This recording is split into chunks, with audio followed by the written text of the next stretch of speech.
we've all been influenced and inspired by our heroes in the trade. Some of them are well known industry experts, some are just local professionals who may only be known in their communities. All of them share a passion for shaping people into the tradesmen and women that they should be. This show celebrates those who have taken the time to help us be better at our jobs and sometimes for our families. This is the HVAC Mentors Podcast.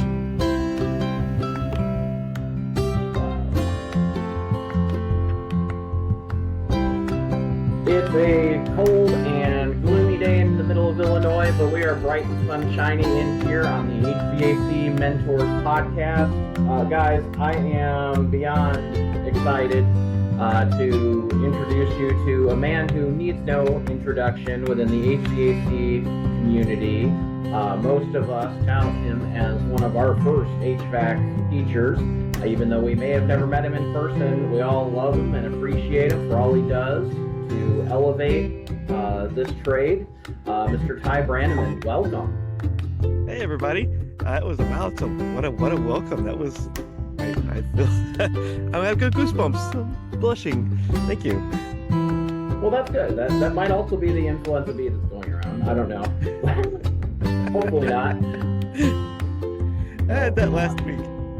Well, this is definitely a show to encourage and uplift those who've taught us and kind of mentored us along the way, but and also, of course, to inspire others to mentor and teach others who they encounter, whether it be globally on the internet or it's just locally in their company. Maybe they just work with a couple of guys and they want to do some training. I hope we inspire some people to do that. So Ty, tell us a little bit about yourself, how you got started, how you got started in the trade, how you got started teaching and doing what you do today. Oh my gosh, that's a wild story.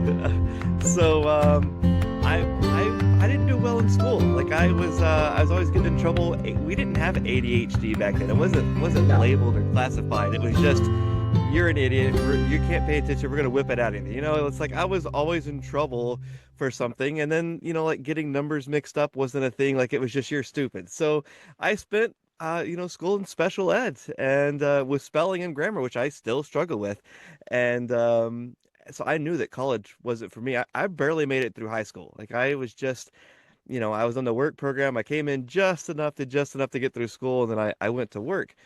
And before I even graduated school, my dad did sheet metal work. So I spent, every after hours of school, I spent summers working in a sheet metal shop, doing sheet metal work, building plenums, building flashings, duct liner, all that stuff. And I really want to do ranching work, but a rancher came to me and told me, he's like, look, it's drought after drought after drought. It's hard work. There's, unless you own or inherit property, you're just going to eventually be worn out. And there's no future for you. So I'm like, I want to get into diesel mechanics, and talk to a guy. He's like, look, I love diesel mechanics. It's a great trade. He goes, but I come home every night smelling like diesel. And I used to love working in cars. And now I don't like it at all. Find something else. And I wanted to be like heavy equipment operator. Like I went through this whole list of things that I wanted to go do. And then, ultimately I needed a job, and I didn't want to work with my dad, who's a great man. I just did not want to work with him.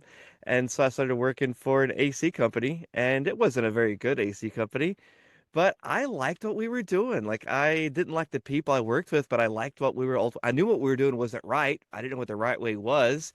I had some experience, with metal and ductwork, but I was like, man, I want to do this, but I know this isn't the right way.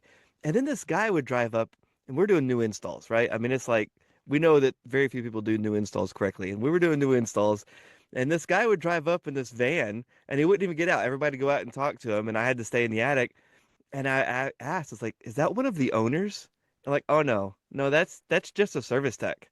What do you mean just a service tech? How do I get to be just a service tech? Because I want that job. It's like, oh, you got to like read stuff, and you got to learn stuff. I'm like, sold. And I started reading installation manuals, which are super hard for me. I had to use like highlighters and marks and underlining and rewrite stuff out. And I started asking questions, and I got into another company. That led the door to get another company that did things right and had people that then started mentoring me and teaching me. And I started just learning everything I could until eventually service manager had my own company. And then eventually I got into teaching and traveling and now videos and online stuff. And here I am. It all come from, learning. Yeah, and that those two things that you did at the beginning, reading and asking questions. It's kind of like, if you want to be a great service tech, that's where you start. The I can't remember which podcast I was listening to recently, but the guest was talking about, it might have been the Appetite for Construction podcast, but it might not have been. But anyway, the guest, one of the last things he said was, the day that you decide you've got it all figured out is the day you stop learning. And the one thing I've always appreciated about this trade is you must always have a passion for learning. It's not Absolutely. always going to be easy, and sometimes you definitely don't feel like it. But read and ask questions. So, it sounds like you had a lot of really great mentors, and I definitely feel you on the dad thing. I love mine with all my heart. I could not work with the man. I still Um, can't work with him, man. I love him. And yeah, I'm so glad he's still in my life, but I cannot, even a small project, I cannot work with him. I We think differently. Yeah, I mean, I was helping mine hang a TV in his bedroom one time, right?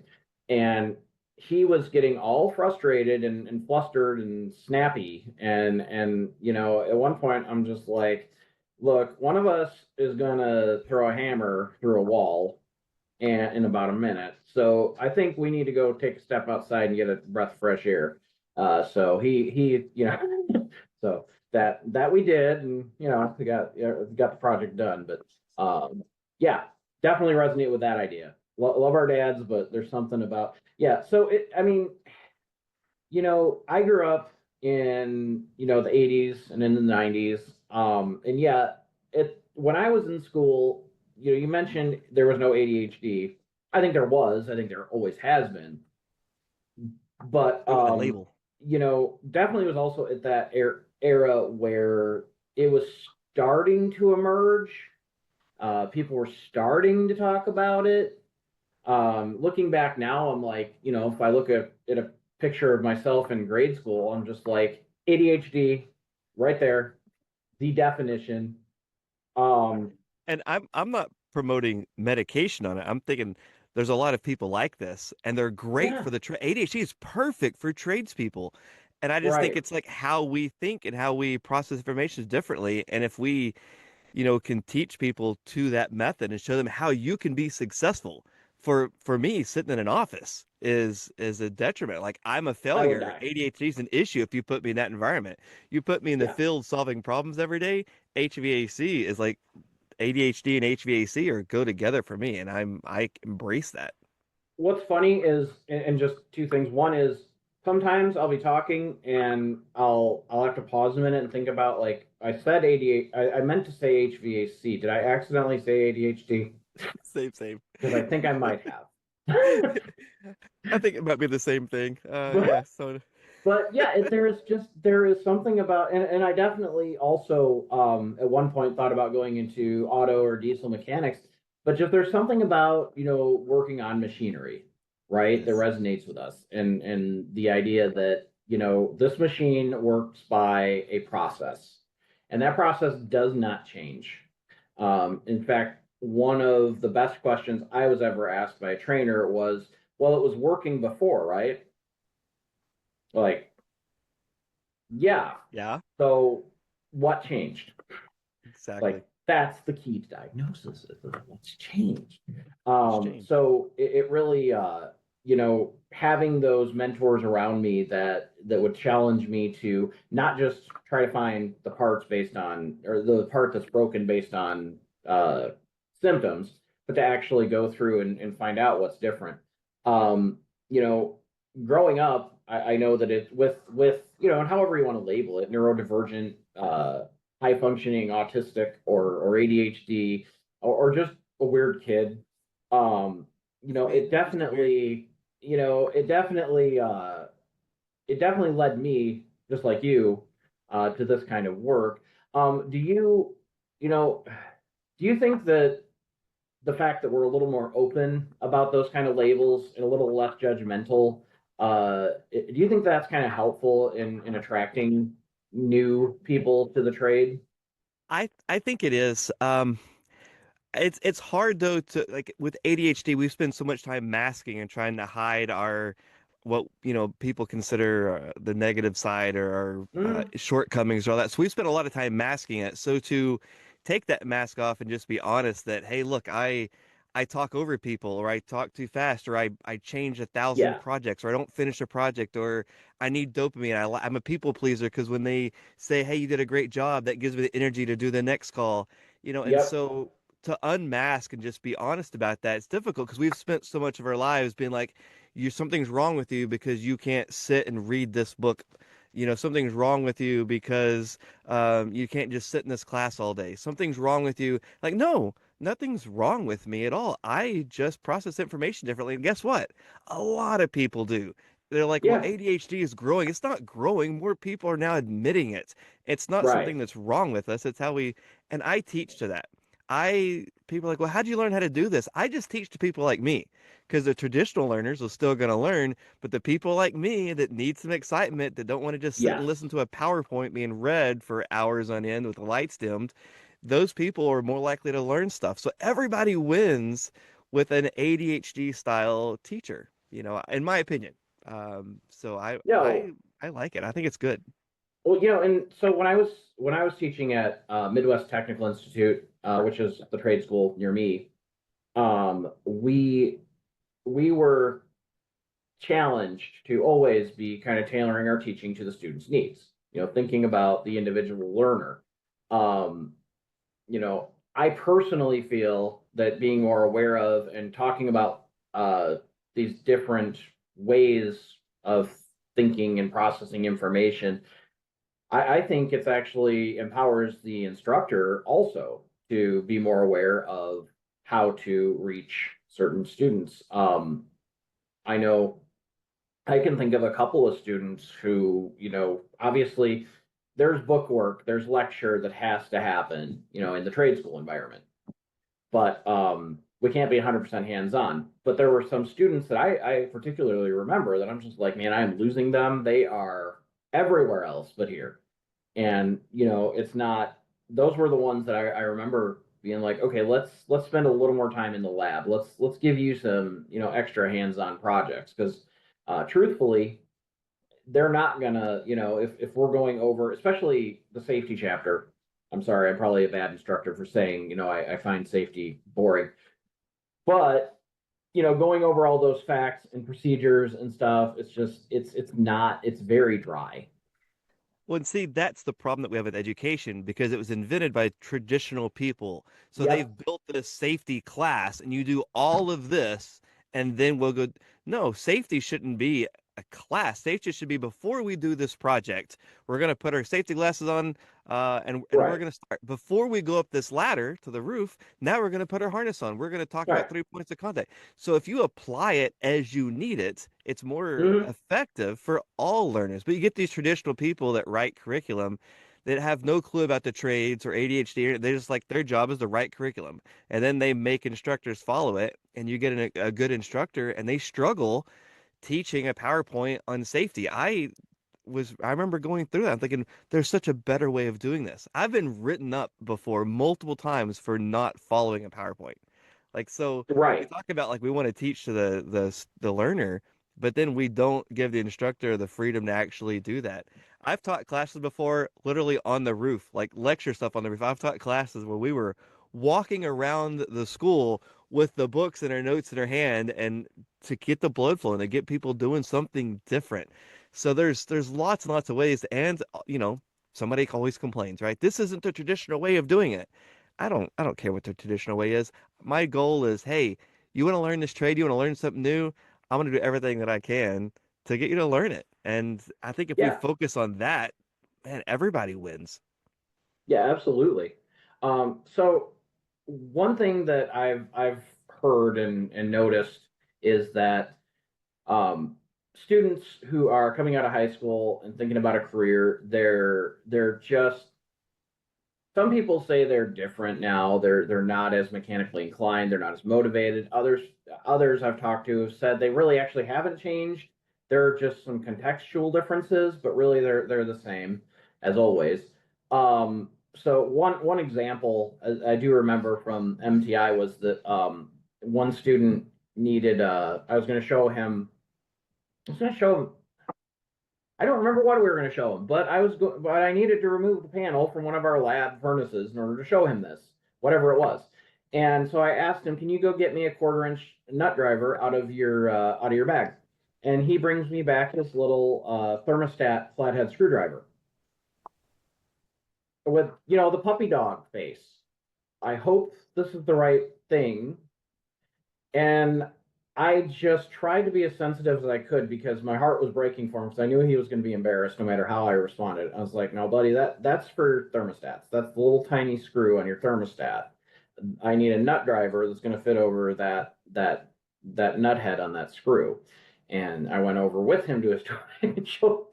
But certainly it seems like there are a lot less. I watched my dad working on cars and stuff. I mean, I had a rudimentary knowledge of tools by the time I was done with high school, and how to install a bathroom sink and random, like home improvement type stuff. But it just doesn't seem like kids know that stuff now. How are you dealing with that kind of knowledge gap? I guess that's two questions, but It is several different questions there. So first off, there's a saying that's like, well, people don't want to work anymore. I have quotes that go all the way back to the 1800s where people have been saying that. So that's out the window. People say it about me and my generation when we were coming up. And so it's just that same thing that gets repeated because we forget what it was like back then. The second yes, thing is about mechanical aptitude is there's just been a change of the environment. Like you and me, when we grew up, we worked on lawnmowers, we worked on the cars with our dad, we did all these things. And today the cars are so complicated that it's very difficult for anybody to work on them anymore. And then the right, space to do it, and then the environment. Like, can people afford a house with a garage anymore? So many people have apartments or such small houses they can't even afford that, and they can't. With HOAs now taking over, you can't even work on your car in your garage anymore. So there's been true, a change in environment where people have grown up without these mechanical skills. They've grown up in a digital environment with phones, with computers, with the internet, with video games, and they haven't had that connection with. And people work all the time during the day. They come home, they don't want to work in the car. They'd rather go buy another one if they can afford it. So sure, a lot of people just hadn't been exposed to that. So a lot of the stuff is new. I've had students before that had an adjustable wrench, and the round part of it where you hang it in the wall, they were trying to use that to loosen a set screw. And to me, it was just like, that's, ridiculous. Like, what the heck? You have no mechanical aptitude. But a lot of these people just, they've never been exposed to it. So I find that it takes a little longer to teach now because we have to teach things that used to be considered common sense, but they've never been exposed to it. They don't know.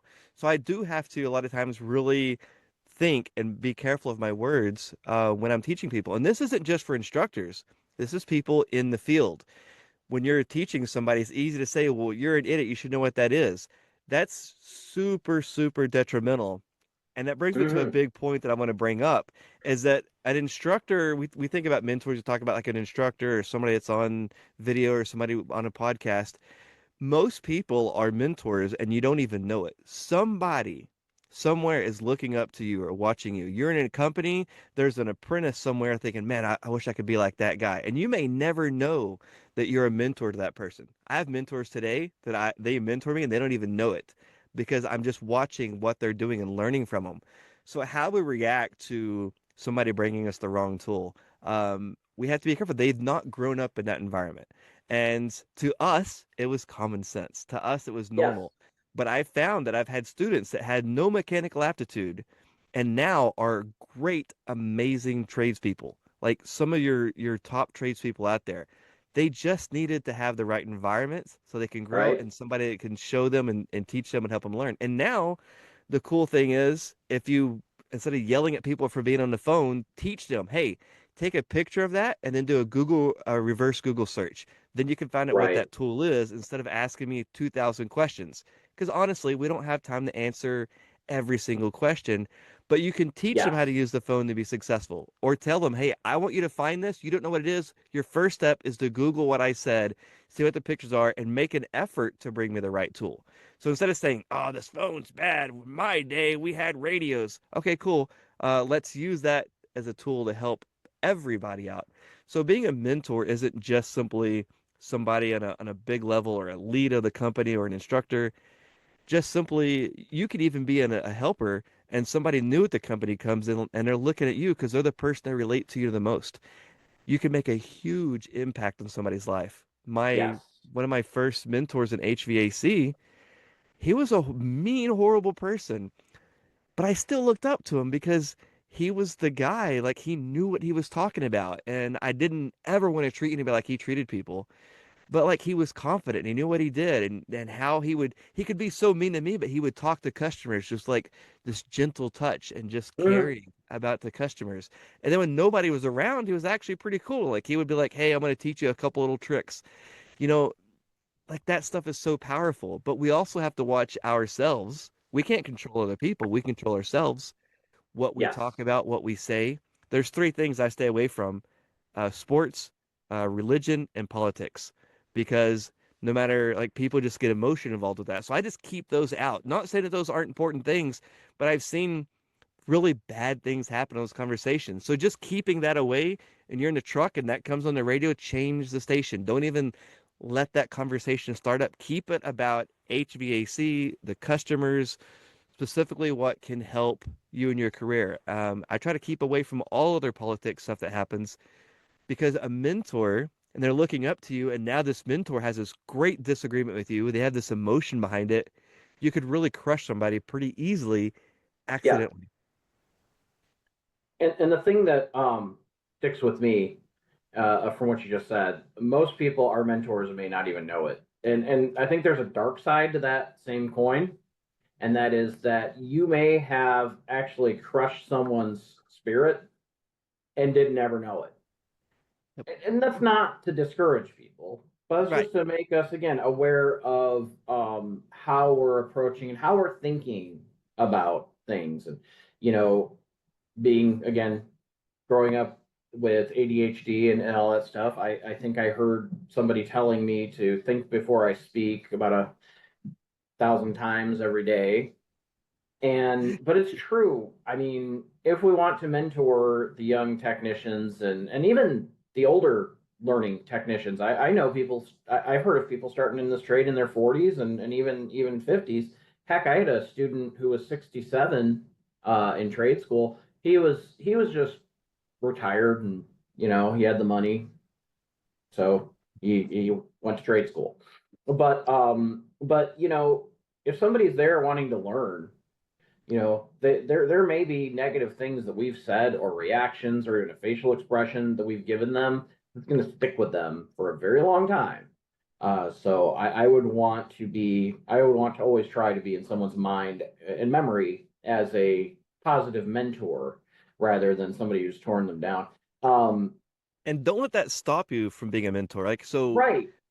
just be mindful of it. I've let people down a lot. And there's a difference between trying to hurt somebody and letting people down. And we Yeah. will let people down. I let a mentor down of the HVAC Chicks Coalition. I was mentoring a guy, everything was going along great. Then he'd ask for some information, and I tend to overload people because I'm a detailed person. And then the guy didn't respond back, and then I felt bad and had to respond back. And that's a thing that I think about. It's like, man, how do I fix that? So we will make mistakes, but it's better Yes. to try and do something and learn from it than to never try at all. Was that Michael Right. Jordan or said you'll miss 100% of the shots you never take? So Yeah. trying, learning, trying to help somebody. And there's too many people that are gatekeeping right now in our trade. Yes. They're trying to keep people from learning information or even telling people the wrong information. So we need people to go out there and help. It's two parts of that. When you're helping somebody else, it's going to help you more. So no matter how much you try to help other people, it's going to end up helping you more. It's this weird thing, but you also have to keep learning. Yeah. You're going to find that what you were told wasn't the right way, or things have changed since then, and you have to relearn. People spend 90% of their lives or 10% of their lives learning and 90% defending what they think that they know. So when you're Yes, gonna tell somebody something, look stuff up and see if it's changed. Look up the manual, and you'll be surprised between one manufacturer and another, it'll change. Between the same manufacturer and a different model, it could change. So being sure that we're staying on that learning end and then teaching that to other people and how that they can best learn, trying that, given that effort to help somebody will will always be a good thing. exactly. And I think Brian Orr did a good job of talking about metacognition like 2 weeks ago on his podcast, and just that's the idea that being aware, thinking about how we're thinking, being aware. And earlier before we got started, we were talking about that, and I could not think of that word. And again, uh, crazy ADHD brain just let the word pop in suddenly out of nowhere. But metacognition and being thinking about the way that we're thinking, I think that that is really the key. Is just kind of being building that self awareness in how we're approaching things. And you're absolutely correct. We are going to screw up in spite of our best efforts. Heck, I mean, we see that enough on jobs. We go to a customer's house and no, I followed the steps. I did everything right, and I still screwed it up. We're allowed to be human. Right. But again, it's let's not fall into that trap, like you said, of just ardently defending what we think is the right answer, just because we think it's the right answer. Sports, politics, and religion again are perfect examples of the types of things that people will hold on to. Not that sports, politics, and religion are inherently bad, but No, again, be willing just to not at work. listen. Yeah, be willing to listen to others, and be willing to realize that sometimes your point of view might change. New information can come in, and gosh, if I could have all like 80s and 90s era HVAC systems to work on, where it's a gas valve and an igniter, and Oh or yes. standing pilot and a thermocouple and a fan. It's like if it's a cracked heat exchanger, I can see the crack. I don't even have to take the cover off. I mean, maybe, okay, maybe that's a slight exaggeration. But, You know, and also when I'm talking about being mindful of other people's, how they learn and their feelings, there's got to be a better word for that. But also it's okay to have tough love. Specific example is I was good. working on a furnace and I was struggling and I called the guy that I knew had the answer and he would not give me the answer. He led me to the answer. He made me look at the schematic and made me find the answer. He led me to I was so mad at him. Like I literally went outside and then shut the door in the van and was like had a fit. Like I was cussing. I was just so mad. And then I went back in, calmed down, went back inside, and then finished it up. But looking back on that, it was like the best lesson ever because it made me learn how to look for the answers myself. It made me learn how to look at wiring schematics. And that tough love that he did was the best thing he could have ever done. So Yeah. when I'm talking about, you don't have to just give people answers, lead them to the answers, help them solve Yeah. problems. And sometimes they're not going to like it, and that's okay. Our job isn't to make friends everywhere, but we got to think of how can we help that other person be successful in that long term. My first supervisor was really good about that. And you know, like, no, you gotta figure it out. Like what have you done? What are your diagnostic steps? What have you tested? Why'd you test that? What does that have to do with symptoms? Like did you bypass the thermostat and call for heat, call for, cooling, whatever the case was? Um, well, call me when you think you have it figured out. And, all the time knowing he probably knows exactly what the problem is. He could probably come here, you know, in 2 seconds have this furnace up and or have this AC up and running. Um, I remember one where um, somebody before us, this was a new homeowner, had just bought their house. Their AC system was an iceberg down in the basement, and so what it turned out the problem was was you had an R22 coil with an R410A condensing unit, and we're not even exactly sure that the TXV was sized right. So, it's like I could not get. Tried basically tried weighing in charge because it seemed like it was low at first, and then it was like the charge was way high, and I'm like, what the heck's going on? And did you even clean the condenser coil first? Let me call you back. And did that, and readings are all over the place, and it's like this thing's possessed. It has a demon. There's obviously something wrong, and it needs an exorcism. It needs a priest more than it needs a an HVAC tech. So later on, finally, like, but he kept, like, before I go there, he kept forcing me, like, no, keep digging. And I wanted to, like, I wanted to just put on my white shirt and just say, sorry man, you need a new AC system. But um no, he made me. So finally he comes down, and being the inexperienced tech I was, he saw that, okay, this is over your head. So that's where he offered me the like, let's look. And I this is like probably not the right TXV. Even we got the original coil, which was an R22 coil from like the 80s, and then we've got a newer 410 condensing unit. I don't know that they're necessarily sized uh, together right, um, complementarily. Uh, so I think it was just a random condenser that somebody had used and threw on there. It was just like, yeah, you need a condenser, so I'll give you a condenser, whatever. Um, Charged it with 410 and let her rip. So, at the end of the day, what we ended up doing was he put in a piston, because there's no way to actually give an accurate, like, there's no correct part in that situation. So he basically put in a piston. He took out the TXV, put in a piston. We vacuumed the system down and converted it to MO99. And it worked good enough to where it'll probably get this homeowner through a few seasons.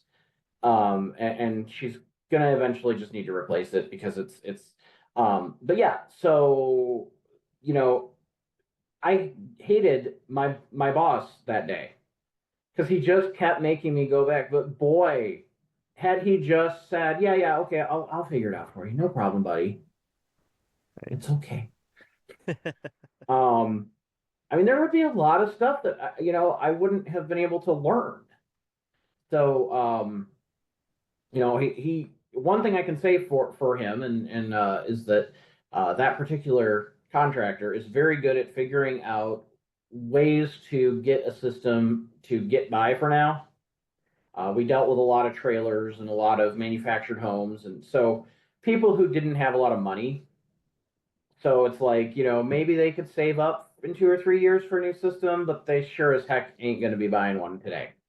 Right. So how can we get them by? And that's kind of his specialty. So it's really weird. He's like Dr. Frankenstein when it comes to air conditioning. But And but we need all different types of people. People that yeah, can just change parts, people that can do maintenance, people that can figure out how to just get something running. We need people that can be able to do building science and the high end, fixing the whole home. We need all those right, different layers. right. And And that high end, HVAC stuff, I think intimidates people sometimes. God knows it intimidates me sometimes. Hearing John Ellis's, IAQ stuff, sometimes I'm just like, I don't have a PhD in neurosurgery. I don't, is this out of my league? But I've also learned that, yeah, maybe it is right now, but you never grow if you don't venture into that's those right. areas that are a bit out of your league. So with that, I'm just wondering, what challenges are you doing? Like, how are you challenging yourself? How are you growing? Oh, Are man. you reading anything good? Are how is Ty learning right now? That's a loaded question. I spend every day learning something new. I for the last, oh gosh, 13 years have been learning about building science. So Yeah. I've just been reading articles and going in detail. And at first, it was just super overwhelming and just like there's so much to it. But now, the more that I do it, the more I understand it. Now, I do not consider myself a building science scientist or building science specialist. But I do watch it and learn it, and I take a lot of that information. It's like, how can I bring this down so that other people can learn it? And then I support links. So, hey, look, you go learn this specifically, or here's resources to learn that. I'm also at the same time fascinated by rack refrigeration. I've done very little rack refrigeration myself, but I've Same. been learning about it. Same. I'm watching everything I can. I'm also learning a ton about CO2. I've been on a CO2 track for probably 9 years now. I've been learning about CO2 back when it was super new. I'm just learning everything I can about CO2. It's unlikely I'll ever work on a CO2 system, but I'm just fascinated by it. I'm learning everything I can Yeah. about it. Those are like my two big things that I'm just really learning on, but there's also like other hobby stuff that I learn about and I do, space, geography, travel. Like there's so much stuff. Yes.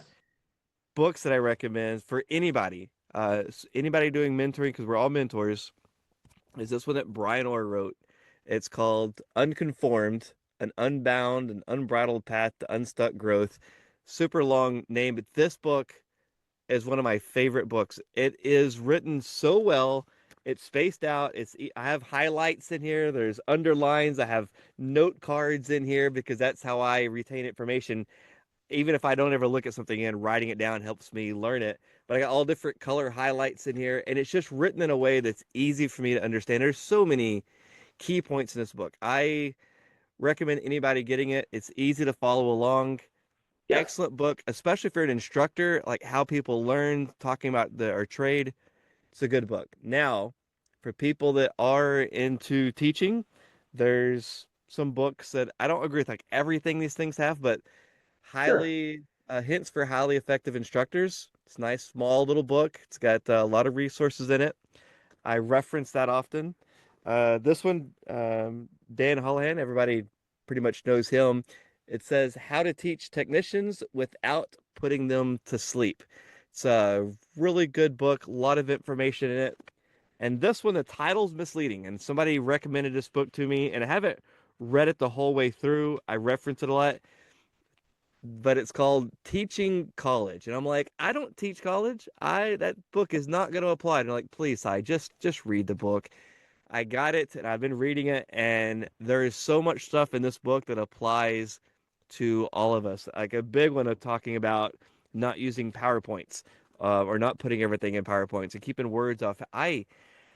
PowerPoints can be good, but I despise PowerPoints because people lean on them so hard. And I know what it's Yes. like sitting in a classroom. Like I've literally stabbed myself with a pin before to help keep me awake, because I respect the instructor, I respect the class, but it's PowerPoints and somebody's reading Yeah. PowerPoints. They can get And very tedious.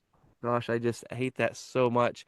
As far as other books, man, installation manuals. People ask me questions. I look up the installation manual, service manual, look up the PDF. I do Control F, find out what I need. I make highlights, I make notes, screenshots. There's so much information that's changing constantly, but I have a library full of stuff. Somebody that's mentoring new people, get Craig Michelaccio's new book. It's Procedures, and you will learn a lot by how he talks, but it's Procedures for HVAC. I can't remember the name of the book. I've read through it, and his One new one day just I'm came going to out. figure out how to get a hold of Craig and get him on the show because yeah, He's he's brilliant. not He's active so on social caring. media very much, but He's very caring. He's just yeah. a true good Oh person. And then he God. even makes sure that his books are printed locally at a local print shop. He could have them done cheap or otherwhere, but the quality, the local people package it. His people put it Not in a box surprising. and ship it off. Even on Amazon, they do all the books and then they send it to Amazon to be shipped out. So like that's just, I mean, just such a good guy. But he also has a workbook. So it like, let's be honest, a lot of the books that we learn from were so in detail. There was like 8 chapters on motors, but not one of those told you how to change a motor. Well, Craig's Yeah. book, it doesn't cover motors, it's about procedures, like how to do this. And he talks about with digital gauges, with probes, with analog gauges. I mean, it's just a great book for people to start out. And it has theory, but theory how it applies when you need it. I can't think of a better book to help people starting out. So those are the ones I recommend. But I listen to podcasts when I'm driving. I don't do a lot of I like short videos because it's just gets me thinking, and then I go down my own little rabbit holes. Hmm. Allison Bales, pretty much anything Allison Bales, Energy Vanguard writes, I read. He writes in a way that I can understand it. He takes complicated building science and just writes it the way I can understand it. I have some friends in building science that mean well, but they sometimes just like crush me, It can get a and little make me heady. just feel like this Yeah, big. yeah, And there's a lot of pride involved with the building science, and so I'm just like, okay, and I respect them and I respect the information, but I learned I need somebody else to deliver that to me. Like what they're saying could be completely right, and also building science will argue over a Pascal, and I'm like, look, I'm a bigger picture kind of guy, like so. yeah. There's so much to learn in this trade, though. There's I so know. much. Most people use a duculator and they're thinking that's how you design ductwork, and it's not. Like, it's probably one of the worst things for industry. It's a great tool, but it's been abused Right. so badly. Right. And Um, that, it seems like a lot of people religiously stand by the tools that are good for giving you a good base understanding of what's going on. But they don't, you know, it's rare that you find somebody who wants to dig deeper and get the real nitty gritty, whether it be duct design, system capacity, all the manuals and everything. It's yeah, there's a lot, and there's a lot of different directions that we can go in this trade. One perfect example, I just Louise Keller is coming out this coming week. She is of course with UEI, one of our favorite instrument manufacturers, and she her background is she sold men's suits, and that has nothing to do with HVAC, but now she's selling HVAC instruments, and now she's training people on HVAC instruments, and it's just amazing, your background, your walk of life, what area of the trade you're in. It doesn't stop you from stepping up and helping others. It's a bit hyperbole, but I like to say if you have one day out in the field, you have something that you can share with somebody. And, so it's just about that attitude that I want to share what I have. In fact, I would love to hear people's first day on the job stories. That would be a oh, cool those are the episode. best. That would be the best. But Ty, where can people find you? Oh, I mean, I know, but I just want people to learn. There's all different styles. I'm not in it for followers. When people find me like Craig Michelaccio, AC yeah, Service Tech's great, HVAC schools, sound material, HVACR videos, manufacturers have good training. Look, if you maybe you do, maybe you don't like my style, it's okay. It's just love, LOVE, the number two HVAC. And I'm on most of the social media stuff. I hmm don't get to all the messages. I'm just overloaded with. I mean, it's. I don't sell merchandise. I don't. So it's. I have stuff to work. So a lot of I don't get back to everybody's messages. I don't teaching for get the sake of to. teaching, and I that's don't get to everybody. So don't get mad if I don't respond right away. I try to just hop yeah, in different groups. And I like the groups because I like seeing what's happening in the industry. I still work in the field to make sure that I don't lose that right, disconnect of what it's like being in the attic, but I also want to see what's happening in other parts of the country, what's happening like in Maine and California and Alaska and Florida, all these different places, because it gives me that bigger picture of not just what's happening here in front of me, but everywhere. So you'll see me pop in places here and there, and I get so many tags that I don't respond to everybody. So just don't, right. please don't get mad at me for not responding to a message. I try and I I have ADHD, so I lose emails. I start Yeah, responding to text messages and I forget. But yeah, I'm not in it for the followers. If you like it, cool. If not, man, there's so many other great people out there to learn from. Just right. make sure you're learning. That's what I want. Amen. Yeah, absolutely. So, Ty Branaman, thank you so much for joining us here on the HVAC Mentors podcast. It's been a real joy. And it feels like there's just so much more we could talk about. We could have a 3, 4, day long hour episode, and I'd love to have you back on again. Hopefully, we can chat again another time. Folks, I really hope that you enjoyed today's episode. As always, like, subscribe, all that fun stuff. If you have additional questions or questions that you'd like to ask Ty, feel free to send them to me, or again, you can find him on Love2HVAC. Being two dudes with ADHD, don't hesitate to send the same question on every platform, because that might actually be the most effective way to get a hold of somebody. But until excellence is over in March, I don't think that anyone is going to be expecting too many people to be responding, because everyone is like full throttle all day, every day till then. So, with that said, thank you once again, everybody, for watching or listening. Have a fantastic day and keep learning out there. Bye bye for now. This was the HVAC Mentors Podcast. The HVAC Mentors Podcast is sponsored by the HVA Chicks Coalition, offering free resources for HVACR students and technicians, along with a free 24/7 tech support line. Check out the HVA Chicks Coalition Facebook page for more information. Please like, subscribe, and share. And thank you, as always, for listening.